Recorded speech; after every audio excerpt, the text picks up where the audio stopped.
Assalamualaikum warahmatullahi wabarakatuh. Waalaikumsalam warahmatullahi wabarakatuh. Selamat pagi para siswi. Hari ini adalah tahap seleksi selanjutnya dari seleksi yang kemarin. Pada hari ini kalian masing-masing diberi judul kasus, nanti silakan didiskusikan lalu berikan tanggapan kalian masing-masing. Apakah ada yang ditanyakan?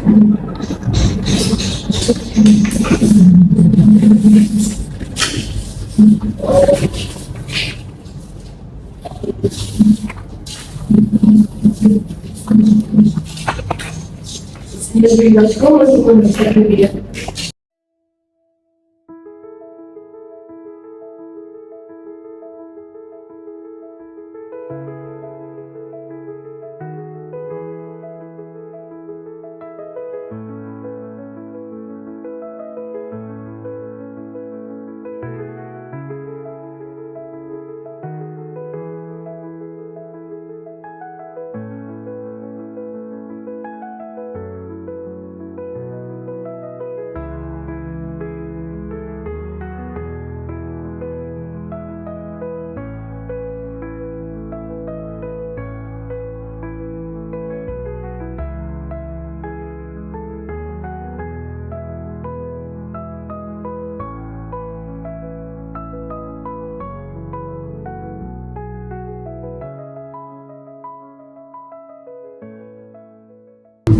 Waktu sudah selesai, silakan kalian bisa berdiskusi tentang tanggapan kalian dan coba tersebut.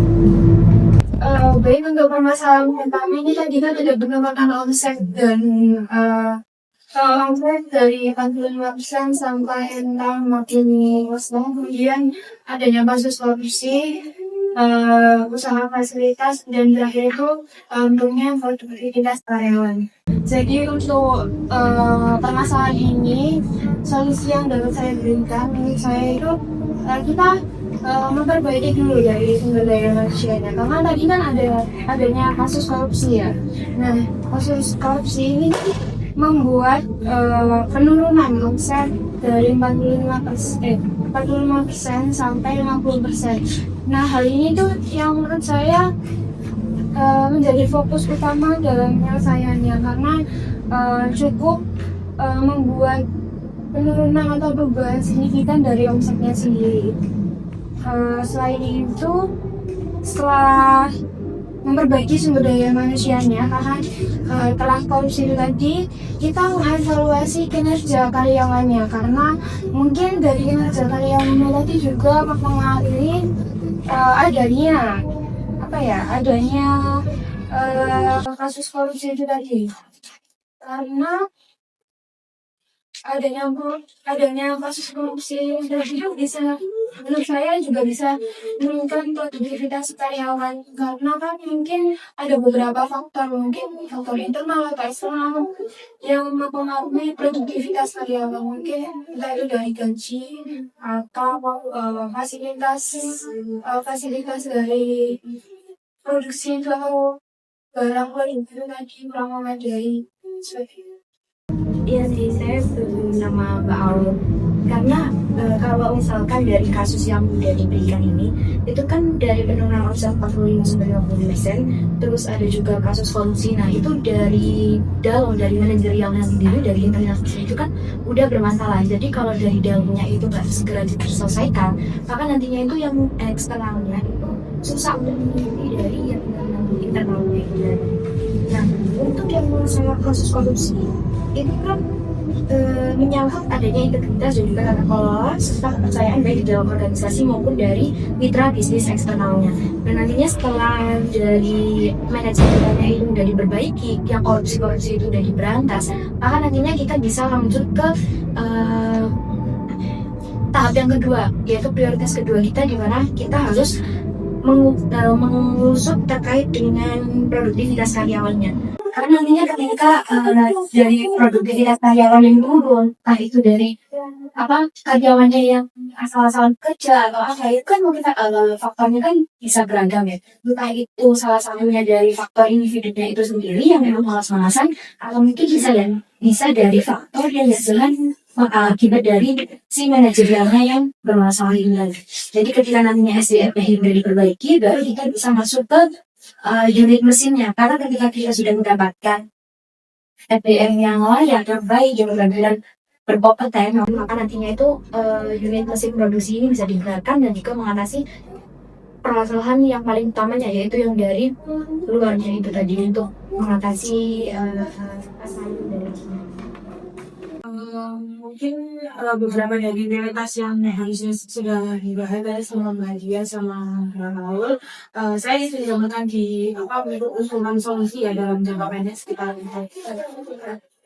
fokus utamanya itu untuk penyelamatan omset dengan mengutamakan SKU unggulan serta penyesuaian kemasan agar yang tidak jangkau. Kan kayak tadi kan kita kan dari Cina ya, yang dimana penggunaan kemasannya tuh lebih menarik dan lain-lain, serta optimalisasi digital marketing dan e-commerce untuk memasang kuat atau perketat kayak produksi kita tuh gak kalah loh sama produksi berat.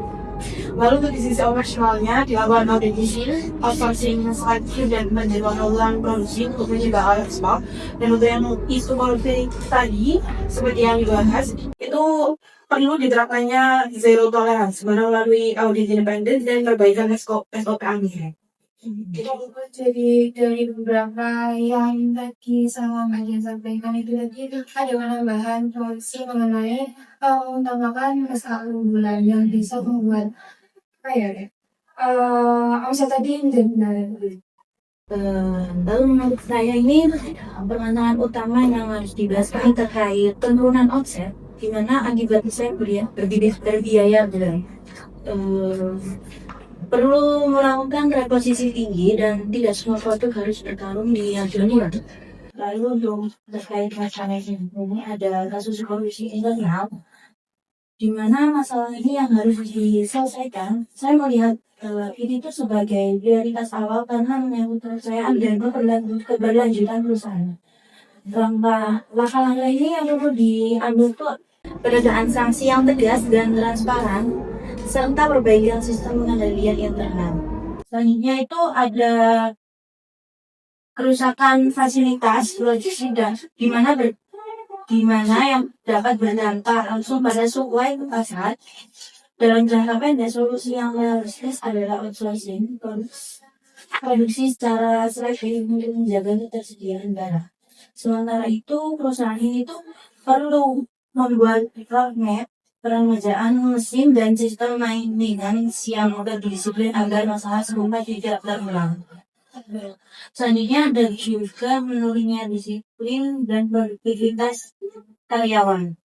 Menurut saya ini merupakan dampak dari ketidakjelasan anak perusahaan. Maka dari itu manajemen ini perlu menyampaikan strategi pemulihan secara terbuka agar karyawan ini merasa ikut terlibat dalam pembagian kerjanya. Bisa harus lebih adil, target yang jelas, serta win-win kecil juga bisa membantu mengendalikan motivasi kerja. Jadi berdasarkan pendapat dari Mbak Bida dan juga Mbak Diana sendiri, itu saya nangkapnya ini terkait dengan solusinya ya, lebih ke solusinya. Kalau dari saya sendiri emang yang perlu diprioritaskan terlebih dahulu ya tadi yang di ulang kedua, lalu yang di keempat SDM-nya, kemudian di mesinnya dan juga di eksternalnya. Karena jika pemberdayaan itu kalau disampaikan di pertama dulu yang diprioritaskan, itu kan termasuk ke faktor eksternal ya, karena adanya bersaing dari Cina yang masuk. Nah, sedangkan kita sendiri itu memiliki permasalahan di SDM-nya sendiri. Yang pertama itu ada di internal, di manajerial internalnya. Nah, setelah itu baru di SDM-nya. Nah, kalau misalkan kita sendiri dari dalam tidak bermasalah, dan juga untuk SDM-nya sendiri juga malas-malasan dan tidak kompeten, gimana nantinya untuk eksternal dari pesaing ini itu bisa diatasi, karena melihat bahwasanya pesaing kita itu kan dari Cina. Cina sendiri itu kan memiliki teknologi dan juga kecanggihan yang lebih baik dari negara kita. Jadi kalau misalnya kita dari SDM sendiri dan juga manajerial itu terus diperbaiki, nantinya malah untuk eksternalnya itu bisa berantakan. Saya setuju. Karena memang kalau misalnya dari permasalahan ini yang paling membuat atau menurunnya omset itu ya dari kasus korupsi ini. Kemudian kurangnya apa ya, maintenance atau quality control dari fasilitas yang ada. Jadi ini juga mungkin yang membuat produktivitas dari karyawan itu juga menurun. Kemudian dari produktivitas karyawan menurun, akhirnya membuat semuanya atau produktivitas dari eh, kayak membuat produk pemikiran ini membuat omsetnya juga menurun. Baik, bisa saya simpulkan dari beberapa hal yang sudah kita diskusikan tadi adalah kita perlu fokus dari faktor internalnya dulu, di mana kita perbaiki pada manajerial terkait korupsi. Lalu setelah hal itu sudah mulai membaik, kita ke sumber daya manusianya, di mana terdapat penurunan etos kerja dan produktivitas. Lalu setelah sisi internalnya sudah selesai, kita lanjut ke sisi eksternal, di mana memperbaiki faktor di mana yang terdapat pesaing dari Cina tersebut. Lalu apakah dari Mbak Daila sendiri, apakah ada pandangan lain atau sudah setuju dengan pandangan yang saya simpulkan tadi? Saya udah sepakat sih Mbak. Emang kalau dilihat itu harusnya dari manajeralnya dulu, lalu ke SDM-nya, terus ke SIM, baru ke eksternalnya, yaitu pesaing dari Cina. Karena itu dikuatin dari dalamnya dulu, baru dari luarnya. Baik. Jadi kalau itu jadi kita sepakat ya kalau untuk permasalahannya dari 2, 4, 3 lalu ke 1 lagi. Oke. Oke, kalau gitu kalian bikin resume dari hasil diskusi hari ini.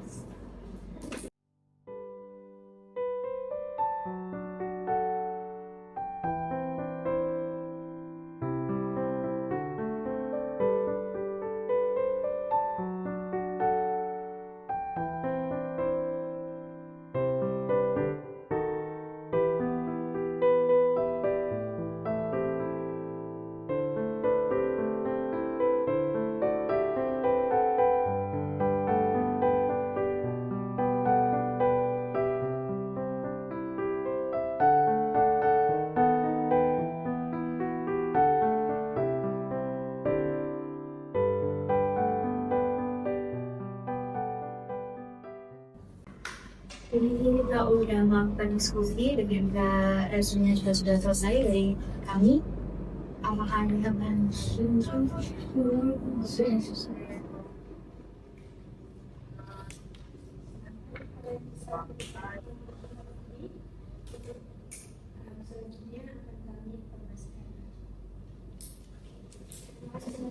Masih hari ini saya akan cukup ya untuk Terima kasih.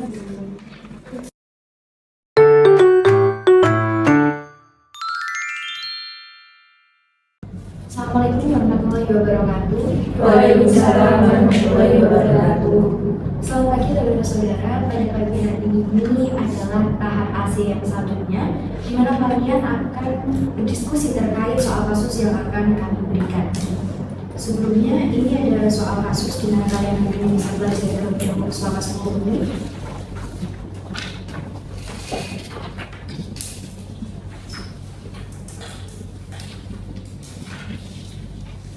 Jadi sudah memberikan soal kasusnya semua, dan silakan belajar terlebih dahulu.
bagi ruang yang sudah diberikan tadi sudah habis, silakan berdiskusi sama-sama. Baik, berdasarkan contoh kasus yang dihadapi, saya menyimpulkan bahwa permasalahan utama PT Unilever Indonesia bukan terletak pada menurunnya kebutuhan atau minat konsumen terhadap produk, melainkan pada perubahan persepsi dan ekspektasi konsumen yang semakin menuntut tanggung jawab lingkungan dari konsumen.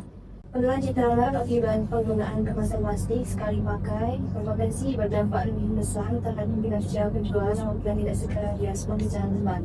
Di sisi lain, perusahaan juga dihadapkan pada keterbatasan waktu dan kemungkinan untuk menjaga stabilitas operasional serta profitabilitas.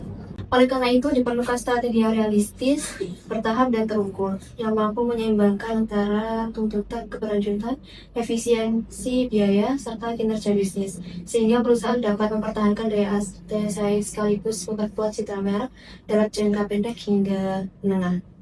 Pendapat saya melihat bahwa penurunan penjualan yang terjadi bukan disebabkan oleh menurunnya kebutuhan terhadap produk, melainkan lebih pada perubahan persepsi konsumen yang semakin peduli terhadap isu lingkungan. Khususnya penggunaan kemasan plastik sekali pakai, produk masih memiliki daya tarik di pasar, namun citra merek mulai terdampak karena dianggap kurang selaras dengan nilai keberlanjutan yang diharapkan konsumen modern trend.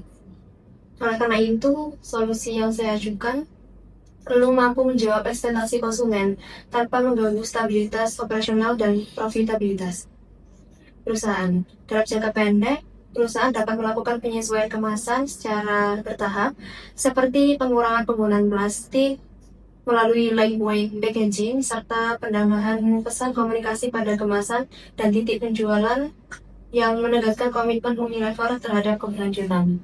Langkah ini relatif efisien dari sisi biaya, tidak memerlukan beban besar pada rantai pasok, namun dapat mulai membangun kembali persepsi positif konsumen. Selanjutnya, dalam jangka menengah, perusahaan dapat menjalankan pilot project kemasan ramah lingkungan pada skala tertentu dan di area modalitas, terutama untuk menguji dan pasar, sebelum diterapkan secara lebih luas. Disertai strategi harga yang tetap kompetitif agar margin perusahaan tetap terjaga. Pendekatan bertahap ini memungkinkan perusahaan memperoleh data yang kuat, meminimalkan risiko kenaikan biaya produksi, serta memberikan pilihan kepada konsumen tanpa memaksakan perubahan secara drastis. Dengan strategi tersebut, saya meyakini perusahaan dapat menjaga kinerja penjualan, meningkatkan citra merek, serta tetap konsisten mendukung program keberlanjutan Unilever dalam waktu tertentu. Kalau menurut saya, ini kan masalah utama yang kita hadapi bukan pada produknya, tetapi pada image atau kemasan yang dianggap tidak memenuhi. Nah, solusi yang masuk akal itu tidak langsung mengubah semua kemasan, tetapi secara bertahap dulu. Contohnya kan kurangi plastik di bagian terlebih dahulu, lalu menggunakan bahan daur ulang untuk beberapa produk dahulu. Kemudian, kita juga perlu bekerja secara bertahap seperti yang dijelaskan Mbak Nen tadi, saya setuju itu. Lalu kita juga bisa menghitung berhitung dampak biaya dan kesiapan produknya. Lalu menentukan produk mana yang lebih siap dahulu, lebih siap untuk diubah, tanpa mengganggu penjualan yang lainnya. Kemudian untuk penyampaiannya ke konsumen, kita bisa menggunakan besar ini. Produknya itu tetap sama, kualitasnya tetap sama, namun sekarang lebih ramah lingkungan. Dan dari sini kita bisa bekerja secara bersama-sama dalam di bagian yang lain. Kalau menurut saya dari permasalahan ini, mungkin kita bisa mengubah persepsi konsumen dulu ya, tetapi di sisi lain kita juga melakukan transisi kemasan baru yang lebih ramah lingkungan.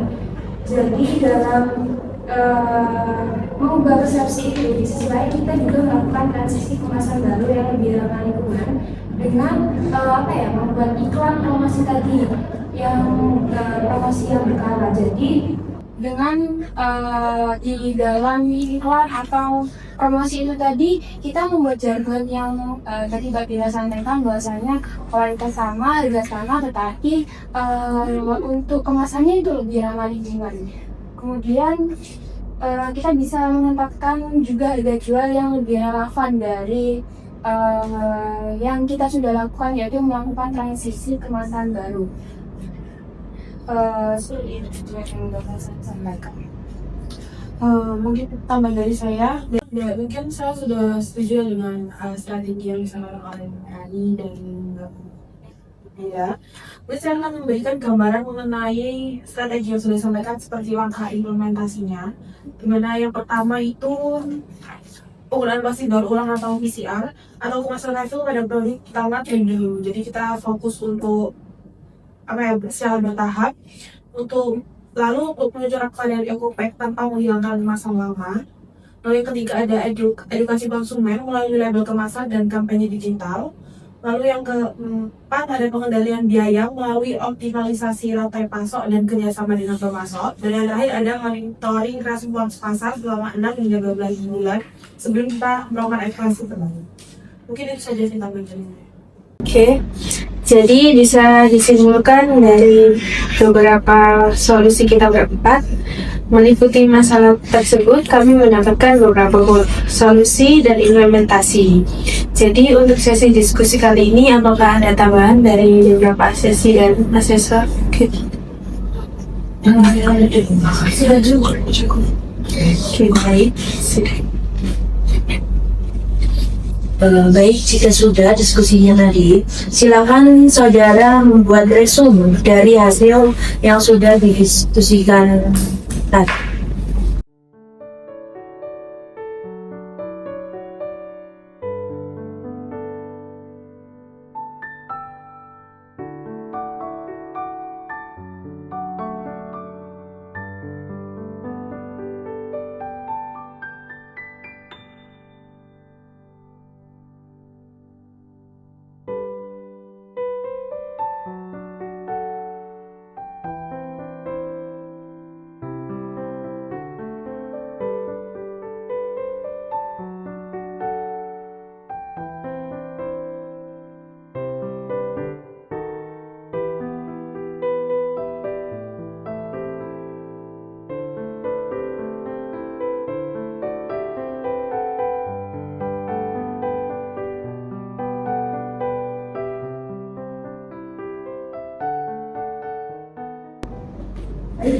Silakan duduk diskusi.